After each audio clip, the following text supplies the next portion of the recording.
Steve, I have a question, but first, there's something about listening, understanding, language that I'm pondering about since I watched a Japanese movie last night. And the movie was brilliant, but it was mainly about actors on stage acting using their different languages. So they couldn't understand each other, but still they acted together. And it was great. But have you ever been in that situation as a facilitator? I like this. Thinking about, I guess, like in that movie where they were acting together but didn't share the same language. Are you facilitating with someone where you don't share the same language? I think we're talking about listening, Yes. which is a foundational skill to facilitation. You can't really facilitate without it. I think we're talking about how you need to have some understanding of language in order to kind of comprehend what's going on so you can listen, because listening is about what you do with what's happening in the room. But there is a time that I facilitated and I didn't really understand the language. It wasn't because it was a foreign language, it was English, but it was a technical language. These were finance people, they were using technical terms. I had no idea what the terms meant. But I knew enough to repeat the term back to them, ask them to clarify the term, put in another term they'd used before saying, is this the same as that?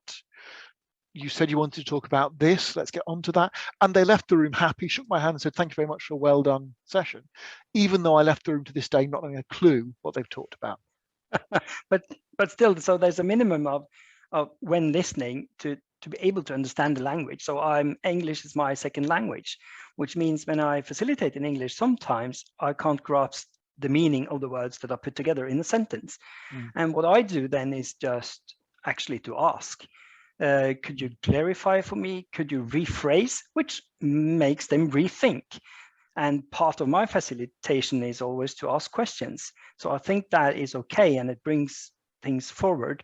But the listening skill, the listening is about understanding what's going on. So a minimum of language skills would be needed, wouldn't you say? I think so. I think so. Obviously, we can work with translators if we need to, or in those kind of contexts, which might bridge that gap. But I like what you're describing when you're using your gap in understanding to clarify with the group. Because it may be there's an English word you never come across before that's worth understanding, or it may be that the group itself doesn't really understand what's happening there, and you highlighting that helps the group go on their journey.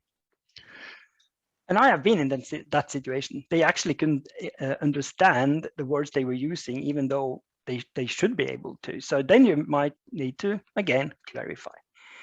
So listening, main skill in facilitation.